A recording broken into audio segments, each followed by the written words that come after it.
Tom had just returned from a 2-week business trip and was sleeping for a long time on Friday morning until he heard voices downstairs. He heard his wife Tammy's voice and thought she was talking on her cell phone, but then he heard a man's voice. After going to the bathroom, he put on gray sweatpants and headed downstairs. "Oh God, this is wonderful," Tammy said. "You're really coming back to town." Tom slowly walked around the corner and saw a tall, blond man sitting across from her at the kitchen table. "Hey, what's going on?" "Volume. Remember how I told you that my childhood best friend might move back to the city? He is here. This is Sam." "Sam," he repeated. All these years he thought Sam was short for Samantha and decided that Tammy's best friend was a woman. "Oh, wow. This is great, honey." He felt goosebumps run through his body. He immediately noticed that the well-built man was not wearing a wedding ring. "Tom, Tammy has told me so much about you. So much that it seems to me that I have known you for a very long time." He stood up and extended his hand for a handshake. Tom was not prepared for the death grip and closed his eyes in pain as the strong fingers squeezed tighter and tighter. Oops, sorry," Sam chuckled before letting go of his hand. Tom shook his hand, wondering if anything was broken. "So when are you actually moving back?" "The van delivered my things yesterday, so I have a lot of work to do." "Honey, I know we talked about dismantling the boat today, but Sam needs help, and I told him I'd come by this afternoon. You can come too if you are not busy." "Did you talk?" "We agreed to take the boat out of the dry dock and start it up to get it ready for tomorrow's trip on the lake with Gina and Greg." Sam interrupted. "It's okay. I have a week to get the house in a livable condition." Tom saw that his wife was upset. "Hey, you know what? First, I need to start the engine and have a mechanic check everything. Go and help Sam." She smiled and moved forward to hug him. When she stood up, he saw that she was wearing a very thin robe, and he could tell that there was no bra. "Thank you, honey." He was ready to kiss her lips, but she turned and kissed him on the cheek. "Oh, and Sam doesn't have electricity or running water, so I told him he could stay in the spare bedroom until Monday or Tuesday. This is normal, right? Tom has heard enough." "It was nice to meet you, Sam." He turned and went back upstairs. As he stood naked, adjusting the temperature of the shower water, he heard the door open. "It was rude," she said, "to just leave like that." He tried to control his anger. "Damn, Tam. I told you 3 times that we need to work on the boat today. Besides, how long have you known that boy Sam was moving here?" "A few weeks, but I forgot to tell you, and I'm just as surprised as you that he just showed up here this morning." "Why are you acting like this? He's just a friend, and that's all. Just a friend for whom you abandoned our plans today with me to help him. Go and help him move. I do not care. Now go away and let me take a shower, please." "Tom, you're being unreasonable, and I'm not going to talk to you when you're like that." "I'll talk to you later about dinner." She turned and left. As she finished breakfast, she thought about her relationship with Sam.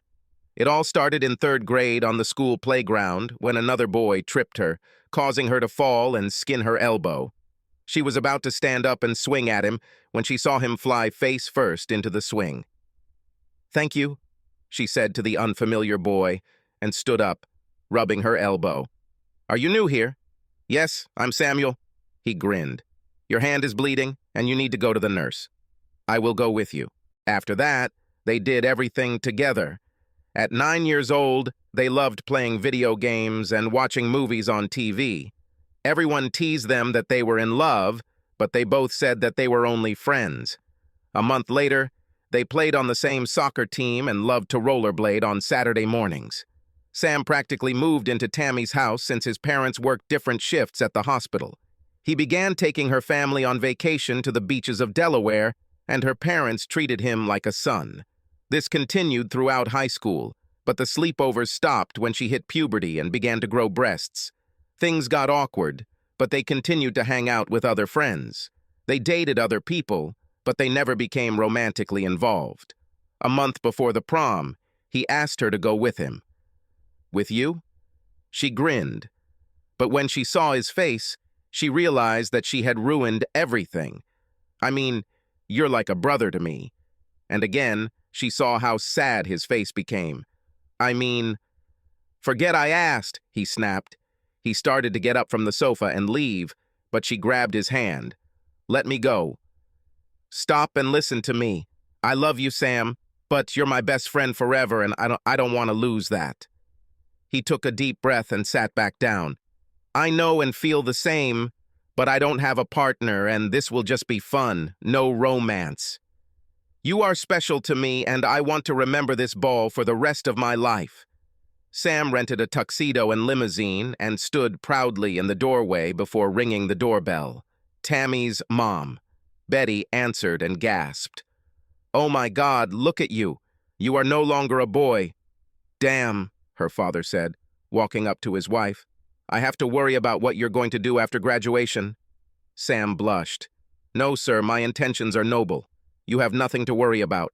Dad, let him in, please. Tammy screamed. The door opened, and Sam froze, because her dress was beautiful and hugged every inch of her body. For the first time, he noticed her cleavage. Wow, Tammy blushed. Come in, silly. It's just me. After Betty took photos of them together, hugging and even lightly kissing on the lips, they hurried to the limo. I feel like Cinderella, she whispered, falling next to him and holding his strong hand. And tonight you are my prince. They were both completely caught up in the moment as they danced. She rested her head on his shoulder. For the first time, she felt his arousal in the upper part of her stomach and grinned, moving even closer. As the light faded and the music began, she threw her face back and closed her eyes. She didn't have to wait long when their lips touched and their tongues met and played together. They didn't notice that they were photographed by a yearbook photographer. Tammy, I thought you didn't want to, he whispered as she rubbed her soft breasts against his body. I also want tonight to be special. Only today and tomorrow we will again become best friends forever. They kissed again, but with more passion than before. The rest of the night passed in a blur as they hurried to the limousine and spent the next hour or so at the motel, where the rooms available sign was still on. They hugged and kissed for a while before undressing in complete darkness and hurrying under the covers. Their foreplay consisted of many caresses. He quickly reached climax and jumped out of her secluded place. What's happened? She asked, as he ran to the bathroom and returned with a wet facial tissue. I was too horny, and I didn't want you to get pregnant. They hugged and suddenly started laughing. I think we're better friends than lovers, she giggled.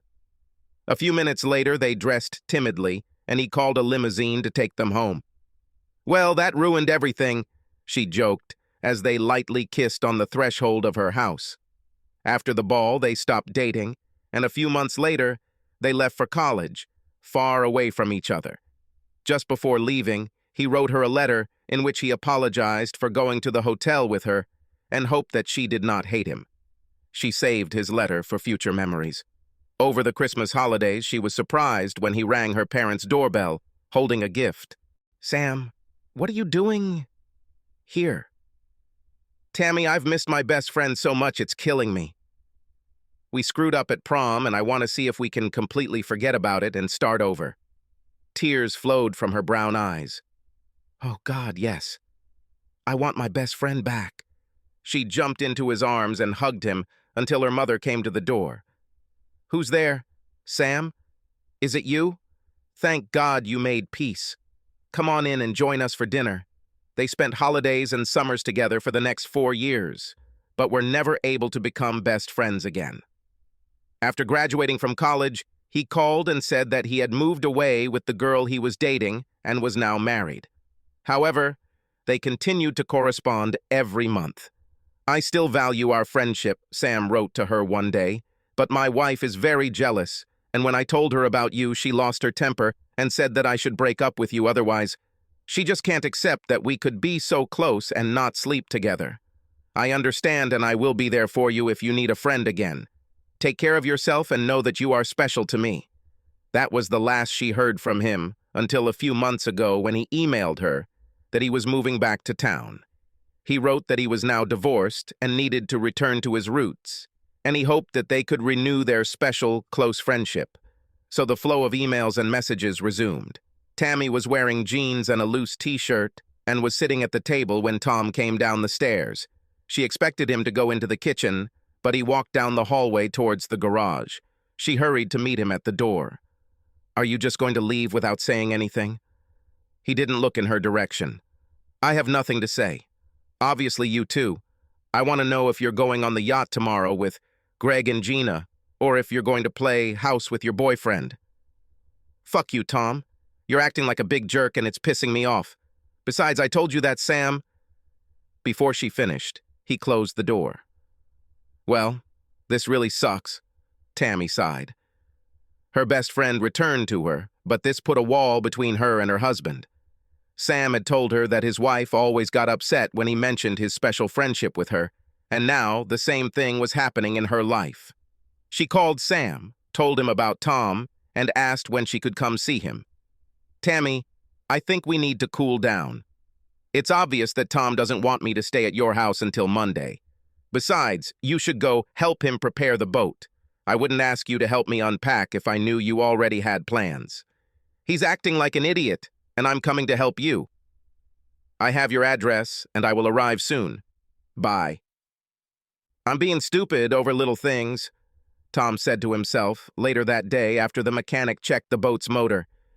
"She says they were always just friends, and she's never lied to me before. I'll buy some beer on the way home and try to be friends with this guy." When he pulled into the garage, he noticed that her car was still missing, and it was already almost 6 o'clock in the evening. He checked his phone and didn't see any messages. First, she left me to help him unpack, and now she won't even text me to tell me when she's coming home or if we're going to dinner. Damn, I need to stop talking to myself. 30 minutes later, he was coming out of the shower and heard them laughing on the first floor. He stood on tiptoe again and listened. "You look so serious in your graduation photo." Sam laughed as they looked at her old school yearbook.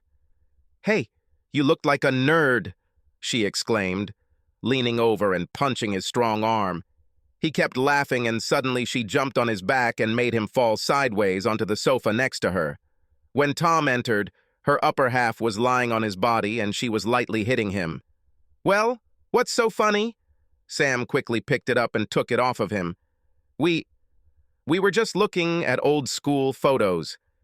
He hoped Tom wouldn't be angry that their bodies were so close. When Tom laughed, he relaxed a little.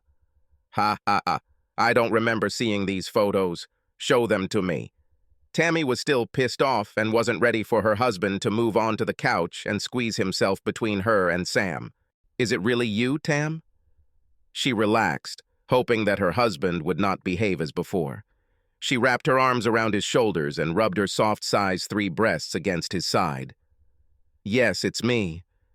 Am I not beautiful?" she joked. For the next half hour, Sam and Tammy showed him around the other kids in their class, and everyone became relaxed and calm. "Let's order pizza," Tom suggested, "unless you two haven't already eaten."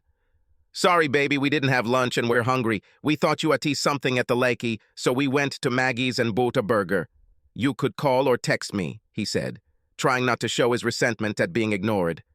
"I think I'll call and order myself a small pizza." "Okay, I'll show Sam the spare bedroom and get him some towels so he can take a shower. I'll accept too, and then we'll all talk so you guys can get to know each other better." She leaned down to kiss him, and again, only on the cheek. After Tom ordered pizza delivery, he heard the shower upstairs turn on, sat down with a beer and looked at the album again. He saw her photo and Sam's comment about how they would always be best friends. Flipping through more photos, he saw pictures from the prom and wondered who Tammy's date was. He froze when he saw the photo of her sitting at the table next to Sam. Just friends, right? Turning the page, he almost dropped the album. She was in Sam's arms, dancing intimately, their eyes closed and lips parted, kissing. "Fuck this," he sighed, throwing the album across the room. When it landed and opened, a small envelope fell out. He walked over and saw that it was addressed to Tammy. Opening it, He quickly read the letter and tossed it on top of the yearbook. After a few seconds, he grabbed the car keys and left the house.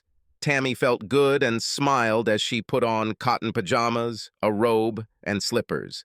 She knew that Tom would be happy that tomorrow she would go on a boat with their friends.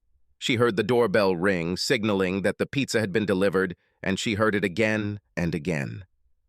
He's probably in the bathroom downstairs, she thought, and hurried downstairs to open the door. "Everything is paid, ma'am," said the young guy, handing her a flat box. She brought it into the kitchen and shouted, "Your pizza is here, Tom." She heard nothing and began to look for him. He wasn't in the bathroom, and when she looked into the room, she saw an open album on the floor and an opened letter that Sam had written to her many years ago. No, no, please no. It was the same letter in which Sam mentioned that, after the prom, he went to a motel with her. She collapsed to the floor and saw Sam's bare feet next to her. "What's happened?" Sam asked, kneeling down next to her. "Tom found and read the letter you sent me. He knows we had sex at the motel after graduation." "Damn, Tam. I thought you tore that letter. How are we going to fix this?" Tammy took the phone from her purse on the hallway table and called Tom. Beeps and beeps until finally it said, "Hi, this is Tom. Leave a message." Beep. "Tom, please come back and let me explain everything. The prom and the motel were a big mistake and terrible for both of us. Trust me when I tell you that we are just good friends. Darling, I love only you and want only you to be in my bed. Please come home." She waited for more than an hour and called again. Meanwhile, Sam was watching TV and waiting to see if Tom would call her back. It was 11 o'clock when he went upstairs and packed his bag. Tammy sat at the kitchen table looking at her phone. She raised her head and saw that he was dressed and holding his small bag in his hands. "Where are you going?" "I've created enough problems. I remember what it did to my wife when she found out about you and our special friendship.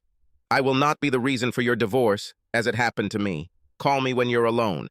She wanted to argue for him to stay, but she knew it would be better if he left for now. In the meantime, she needed to mitigate the damage. "Okay, I'm very sorry that this happened." She moved closer to him to hug him and didn't want to let him go. She tilted her head back and looked into his eyes. They suddenly realized that this closeness was the reason why Tom was so angry. "Good night," he answered her in kind and left. She sent Tom a message.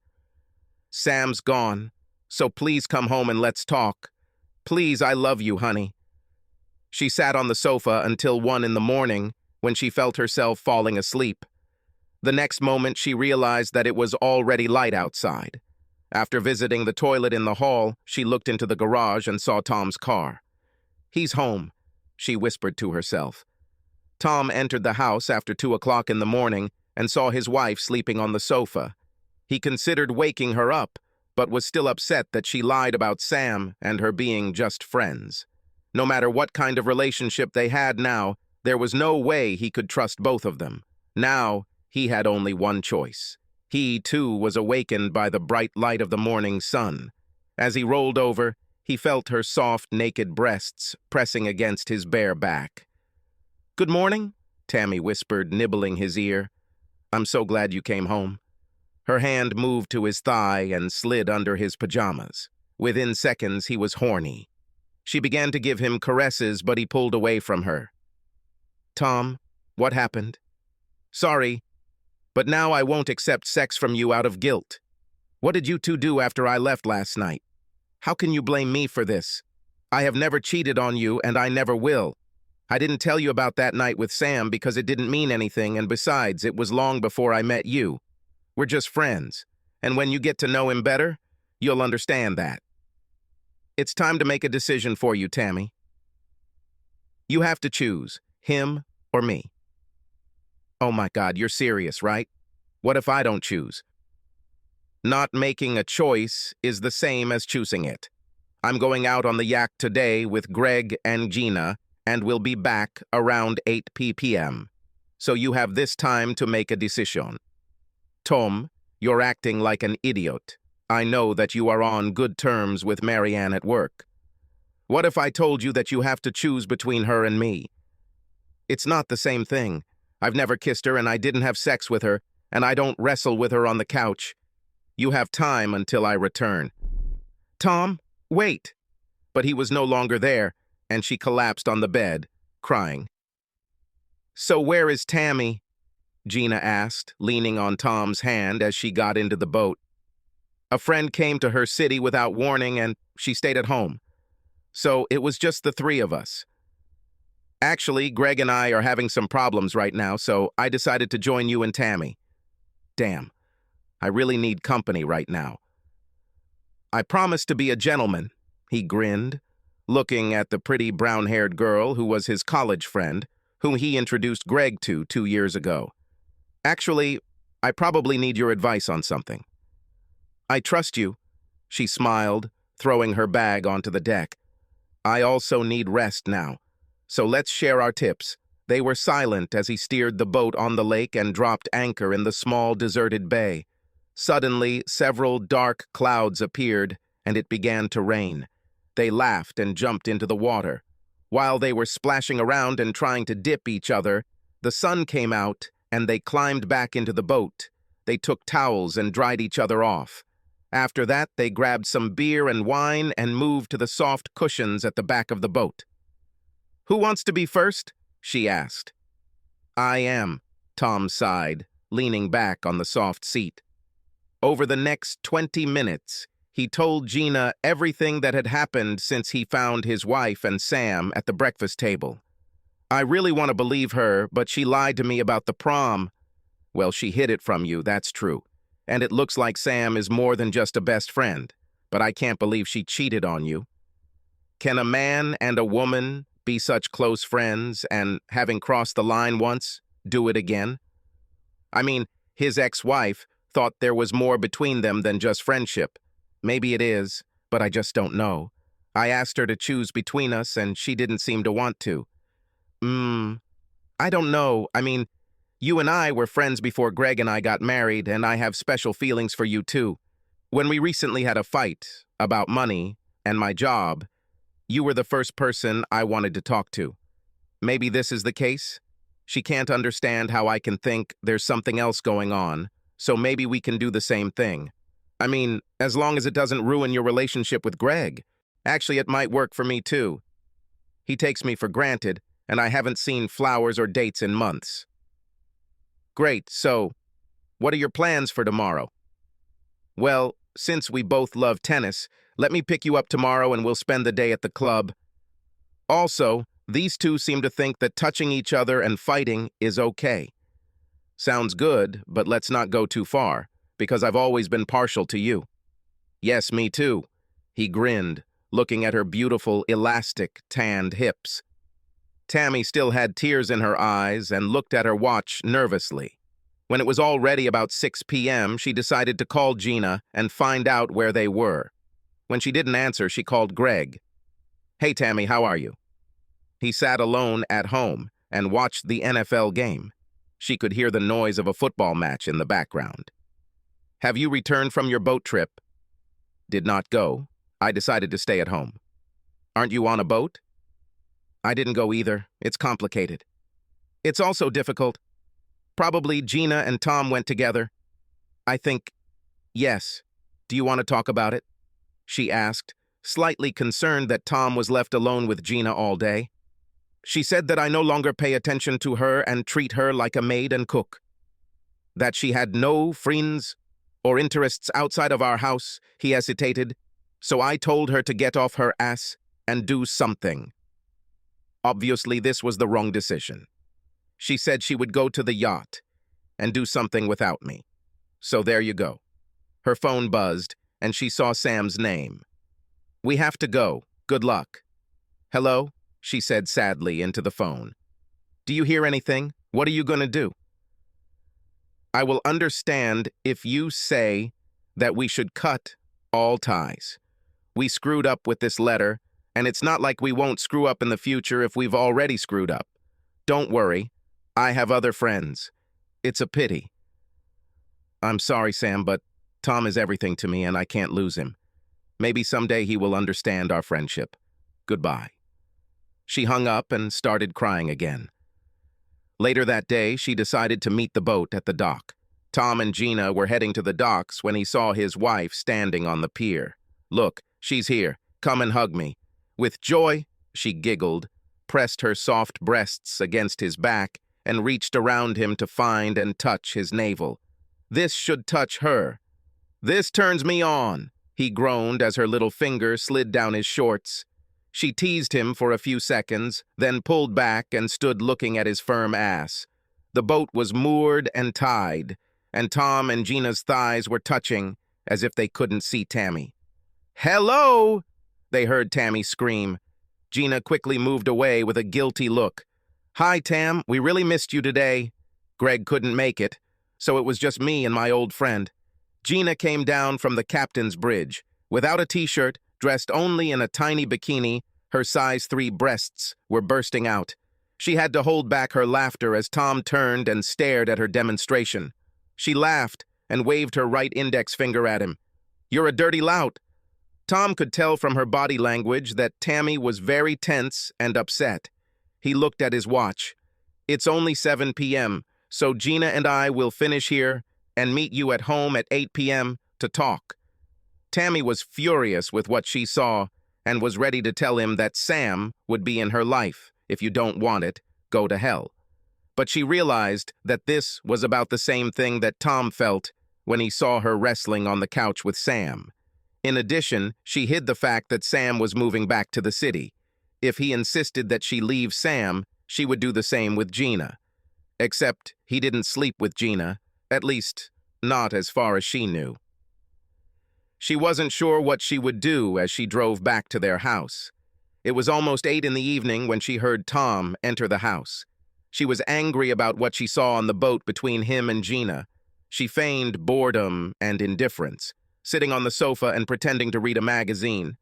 "Hello, I'm home," he said loudly. "Well, have you made a decision? Him or me? Both. You are like my husband, and he is like my best friend." "The final answer?" she said sharply, without looking up from the magazine. "I told you that means you chose him. It tells me where I am." He quickly climbed the stairs and went to the shower. As he came out of the bathroom with a towel wrapped around his waist, he saw her lying on the bed in a transparent dress like a doll. "What's happened?" "This," she smiled, running both hands over her flat tummy and tender thighs. "This is yours and only yours." He threw down the towel and walked over to the bed. "I used to believe in it, but now I'm not sure.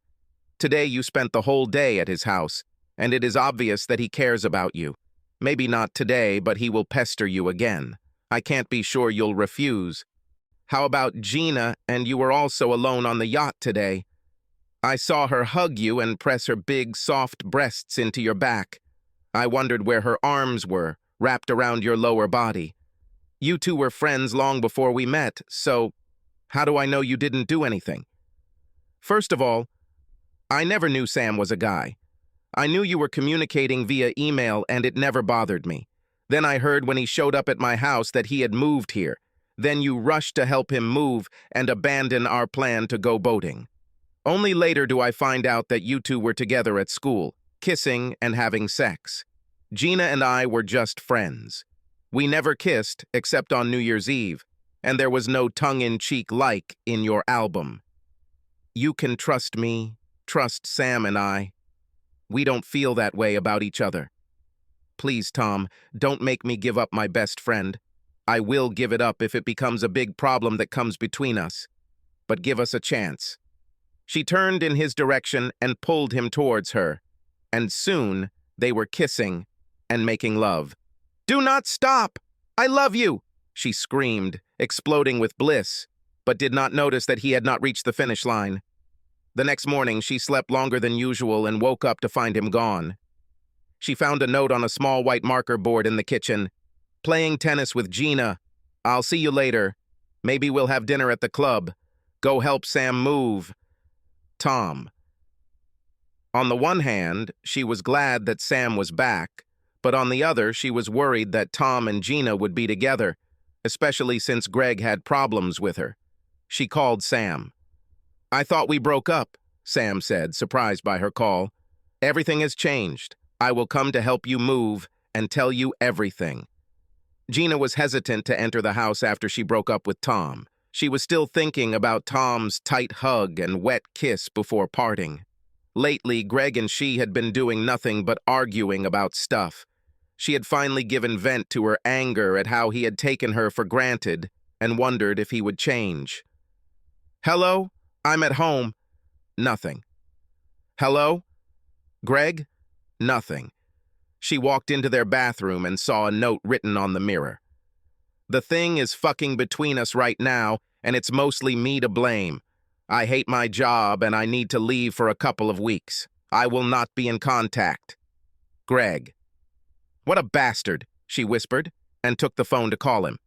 When it went to voicemail, she hung up. Typical cowardly behavior on your part, Greg. You don't solve any problems. You just put your tail between your legs and run away. I hope you find yourself because I wash my hands of it. She hoped that her trip on the yacht without him would unsettle him, and he would begin to appreciate her again. Luckily, she still had Tom. She wondered what happened when he ran into Tammy again. She smiled when she received a text from him. See you tomorrow at the club at 10 a.m. Court 4 is reserved. The next week, everyone calmed down. Tammy continued to help Sam with the move, and Tom and Gina got together for lunch and played tennis. No one seemed jealous or did anything that crossed the line between friendships. But on Friday, Greg's sister told Gina that Greg had gone on a cruise and not alone. Gina realized it was all over and called Tom. Could you come? I need someone to be with me. What's happened? Greg returned home? Are you okay? No and no, but I can't talk on the phone. Tammy and I will be with you in a few minutes. Tom, I only want you to come. I think Greg and I are done and I need your company. Okay, I understand. He hoped Tammy would understand too. Tammy was putting on her pajamas when Tom entered the bedroom. She saw a worried look on his face. What's happened? Gina just called and said something bad happened and she wants me to come. I'll call later and let you know what's going on. It's already 9 o'clock. Can it wait until tomorrow morning? If it's that bad, I'll go with you. She only wants me, honey, her best friend. He hurried to the bathroom and brushed his teeth. Maybe you should shave and put on some cologne, she teased, watching him spit out toothpaste. And I think there are condoms in the nightstand. Well, who's acting like a moron here? You can't have it both ways. She needs me and I'm leaving. She left and sat at the kitchen table as he hurried out the door. Call me. Gina decided that Greg just needed a little break from work and life in general. She assumed he had gone to his family's lake house, but was shocked when she learned he had gone on a cruise with another woman. No wonder he treated me like a cook and a maid. He got his sex somewhere else. A few minutes later, Tom rang her doorbell. As soon as he walked inside, she threw herself into his arms. I'm so glad you came. Her arms wrapped around his neck and her legs wrapped around his waist. He stood straight and tense. Let's close the door, okay? His hands moved down to hold her as they turned. She began to slip, so he reached lower and cupped her soft buttocks. Oops, he blushed, kicking the door closed. And then he realized that she was only wearing a robe, and underneath she was naked. He tried his best not to tense, but touching her bare ass and feeling how she squeezed him greatly aroused him. Are you okay? Yes, I knew my marriage was in trouble, but I didn't expect him to leave town with another woman. What should I do? She tried to hug him again with her soft body, but he pulled away and headed towards the kitchen. Do you have beer? Damn, that's almost all we have. Greg finished 6 bottles almost every night, except 2 nights of bowling. Damn, he probably went on a cruise with Elsie. She's a divorced woman on his bowling team. Several times when I went there, she was hanging on it. He said it was just flirting, like I had with you. He ignored this as he looked away from her silky light blue robe, but not before noticing that her ample, well-formed breasts were not wearing a bra. And what do you want to do with it? I'm done with him and have been for a long time. I keep my money in a separate account, so I have enough if I need it. The director of my school has a brother who is a lawyer, and he said that he would help me prepare the documents. Do you mind going to the office? It's more convenient there. As they walked down the hallway, his phone buzzed. It was Tammy. He didn't answer. Will she be angry that you came here alone? I don't know. She's been at Shitty Sam's house alone quite often since he got back. You know what's good for the goose. Do you think they had an intimate relationship? I don't think so, because I think she wants to stay married to me, but to have him around. I don't trust him. His wife divorced him for some reason, and I need to find out why. Well, I want you to be there too. I feel so alone now. Even when I worked as a cook and maid, I had someone I could talk to. Tears fell from her cheeks as she fell onto the sofa. Unable to bear her tears, he knelt down next to her and hugged her. I'm here for you. Their eyes met and their lips pressed against each other. Tammy tried to think about something else, but she was nervous that Tom would be seduced by this harlot. It seemed like Greg and Gina's marriage was falling apart, and she didn't want to become a victim. She fell asleep at midnight, and after a while she heard the door open. "Volume! Is it you?" she exclaimed, jumping up and looking around the doorway. "Who else could it be, unless you gave Sam the key to the house?" He immediately regretted what he said. "I'm sorry." She looked at the clock and saw that it was already 2 o'clock in the morning. "It took you 5 hours to talk to her to calm her down. Maybe I should ask what the hell is going on. It's late and we're both stressed. I think we need to postpone this conversation until tomorrow morning." He sighed and struggled up to their bedroom. When he came out of the bathroom, he saw her in bed, looking at him. "I love you, Tom. I love you too." No matter how tired they were, they found it difficult to sleep. Tom woke up the next morning and was walking downstairs when he heard her talking to someone on the phone and stopped to listen. "I can't. I told you we should take a break. I have no idea when or if we will be able to see each other again. No, and stop sending me messages and emails." She was angry because Sam took her too far the last time they were together. She knew her marriage was in danger since Tom spent most of last night with Gina.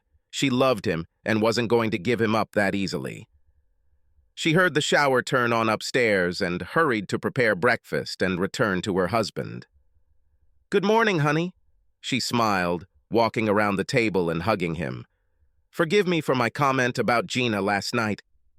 I believe that you will never cross the line with another woman, and I most certainly will not cross it with any man. Tammy, last night, Gina felt so bad and was so hurt that He saw her smile turned upside down, and her eyes turned from honey to coal. "Wait. Fuck you, Tom. I had nothing serious with Sam, and you blame me for all the sins. Damn you for having someone else. Eat shit, asshole." "Tammy, let me finish, please." But she turned, grabbed her purse, and ran out the door. He tried to stop her, but her car had already left the house and was driving down the street as he stood on the steps in his shorts. He ran into the house, grabbed his phone, and sent her a verbal message. "We didn't have sex. Please let me explain, and don't do what I think you're going to do. If you do, it's over between us, so please come back." She was frantic and flew down the road, hurrying to Sam's house. She was wearing only silky black pajamas and no underwear. It didn't bother her because soon she would get rid of it and have sex with her best friend. At the railway crossing, a train was driving across the road, which slowed down its movement for a long time. This gave her time to calm down and collect her thoughts. She took a deep breath and recognized the name of the street next to the tracks. Gina was still thinking about what happened last night with Tom, how he had come to soothe the pain her husband had caused.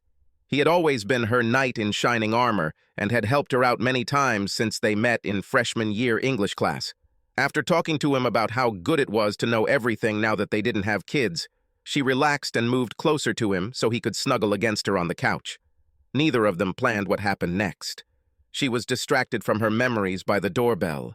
She opened the door, expecting to see Tom, and saw Tammy's angry face. She was about to say, "Good morning," when the woman's right palm hit her in the face. "You bitch! You should have followed my man, right?" Gina, being stronger and heavier, lowered her head and slammed her body into Tammy's. Both women flew through the door onto the wet lawn, which was being watered. Gina landed on top of Tammy and quickly pinned her hands to her head. "Stop it! What do you think happened last night?" Tammy growled and tried to get up and push her away, but Gina was too heavy. "Okay, I give up. Let me get up and we can talk," Tammy said, realizing she had no other choice. Both women were soaked to the skin and staggered on their hands and knees. They both looked like drowned rats. The hair on their heads was matted and twisted. "Are you okay?" asked a female voice.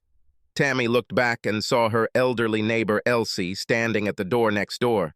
Tom was worried that his wife would go and ruin her marriage to Sam to get even for what she thought he did to Gina. He hurried to get dressed and quickly went to Sam. He was surprised not to see Tammy's car, but knocked on the man's door anyway. "Open up, asshole." "I know she's there." "What the hell is going on, Tom?" Sam asked just before the angry man pushed him hard in the back. "Hey!" Sam shouted, staggering and ready to defend himself. "She's not here." "Where is she? Are you going to meet her somewhere?" Tom asked, trying to calm down. "I have no idea. She is your wife." "Well, we need to talk. Don't give me any bullshit about how you only want to be Tammy's best friend. I see in your eyes that you love her and want to see her in your bed." Sam walked past him and closed the door. "Let's talk." He led Tom into the living room and sat down opposite him on the sofa. "You are right. I love and always have loved Tammy, but she doesn't feel the same way about me. Believe me, I tried to make her love me, but she always laughed and stopped any romance between us. I thought marrying a wonderful woman would cure me, but I couldn't stop thinking about trying again with your wife. So I broke up with my wife and moved here for one last try. I knew I didn't stand a chance when I met you, until Gina came along. Last week, while you two were playing tennis, I took Tammy to listen to the music we listened to at school. We ended up dancing and kissing. I told her that Gina and you were probably doing the same thing, and suddenly she attacked me. "If you tell me you had sex with her, I'll kill your sorry ass," Tom growled. Sam extended his hand. "No, it didn't come to that, but we already undressed and went into your bedroom. If it weren't for your damn wedding photo on the dresser, I would have had a chance." She ran to the bathroom and locked the door. I knocked several times, but she told me to leave and that we could never be together again. I stopped all communication with her and began to move on with my life. If you want to hit me, go ahead. I deserve it. He stood up and hoped Tom wouldn't do it. He made a mistake and did not see the blow, but felt it crash into his left jaw. He fell and lost consciousness. Where the hell is she? He had no one to ask. Then it dawned on him. Damn, she went after Gina. Gina and Tammy were completely wet from watering the lawn and were dripping onto the hallway floor. They looked at each other's tousled hair and wet, tight pajamas and suddenly realized how stupid they looked in front of Gina's neighbor. Tom told me what happened, that you two were having sex last night when he came here, Tammy said to her number one enemy. She decided to lie to get Gina to admit it. I would like to, Gina sighed, but this damn man is too damn in love with you, damn it. I was ready when he grabbed my head, looked me in the eyes and said, this won't happen. My wife may cheat on me, but I will not do the same while we are still married. I tried again, but Tammy quickly stopped her, doing what her brother taught her years ago. She slammed her fist from her right hip up under Gina's chin. The shorter Italian's eyes rolled back into her head, and she pressed her back against the closet door and sank into her butt. It suddenly became very dark for Gina. Tom drove past Gina's house but didn't see Tammy's car. He had no idea where she had gone, but decided to go to the nearest clinic to have the fingers of his right hand examined. He knew at least one of them was broken after he hit Sam. There were a lot of people there, so the receptionist took his insurance card, and he was about to sit down when he heard his wife's voice. I told you that I don't have a Blue Cross card because I don't have my purse with me. Let me call my husband, and he can give you information. Tammy took the woman's phone and called Tom. She heard the familiar telephone signal loud and clear and knew he was close. She quickly turned around to see him standing behind her, holding his buzzing phone. What? What are you? The same as you, he grinned, raising up the fingers of his right hand, twisted in pain. She did the same. Tom looked at the girl behind the counter. The other woman has information about our insurance. Let's sit down. Tammy followed him to a quiet corner of the waiting area. He couldn't help but grin, and she did the same before they leaned towards each other and kissed. She pressed her lips to his ear and whispered, "I don't think any of us have best friends anymore. We still need to work on our marriage, but how about we become each other's best friends?" Tom whispered back before saying, "I love you. I love you too." Epilogue. Sam packed up, moved back to his previous city, and tried to move back in with his ex-wife, but she slammed the door in his face.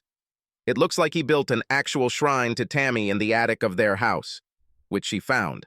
After several attempts to contact Tammy again, he finally gave up and found a waitress at a nearby truck stop whom he married. Her name was Tammy. Greg contracted CLAP while on a cruise and passed it on to several women after returning to town. He married again to a woman who was an excellent maid and cook. Gina decided to become a female professional boxer and fought 2 fights. Both times she was knocked out by a subtle uppercut. Tammy and Tom settled down and had 5 children, none of them named Samantha, Samuel, or Gina. Subscribe to our channel so that your second chaff doesn't cheat on you, and go ahead and listen to the next story, because this story is nothing compared to the next one. If you're under 18, don't even think about listening to the next one.